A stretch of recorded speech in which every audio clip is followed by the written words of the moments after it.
اذان کا صحیح طریقہ یا اذان کی جو سنتیں ہیں میں آپ کے سامنے اس کو بیان کرتا ہوں۔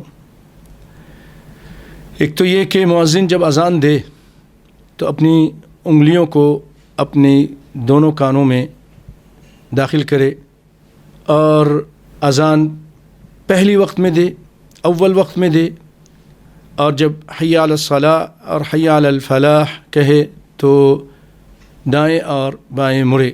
اور چوتھی بات یہ ہے کہ اچھی آواز والا مؤذن ہونا چاہیے، جیسا کہ نبی صلی اللہ علیہ وسلم نے ابو محذورہ رضی اللہ عنہ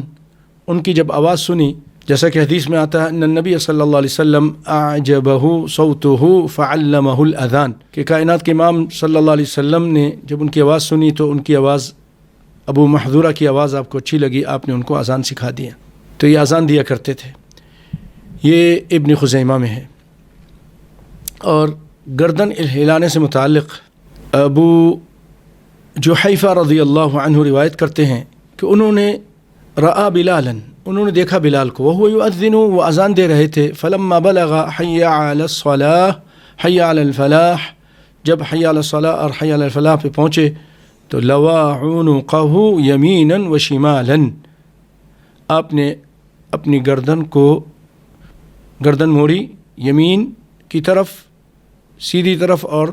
الٹی طرف، ولم یستدر، اور پوری طرح نہیں مڑ گئے،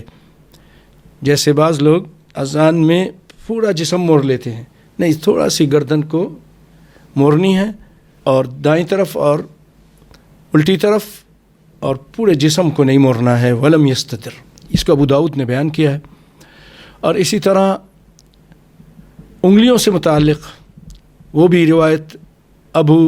جحیفہ سے ہے رضی اللہ عنہ، وہ کہتے ہیں رأیت بلالا، میں نے دیکھا بلال رضی اللہ عنہ کو، یؤذن، وہ اذان دے رہے تھے، وَإِصْبَعَاهُ فِي أُذُنَيْهِ، ان کی دونوں انگلیاں ان کے دونوں کانوں میں تھیں۔ گردن کا موڑنا اور انگلیوں کے کان میں داخل کرنا یہ سنت ہے جو نبی صلی اللہ علیہ وسلم کے سامنے کی گئی۔ اور اذان کے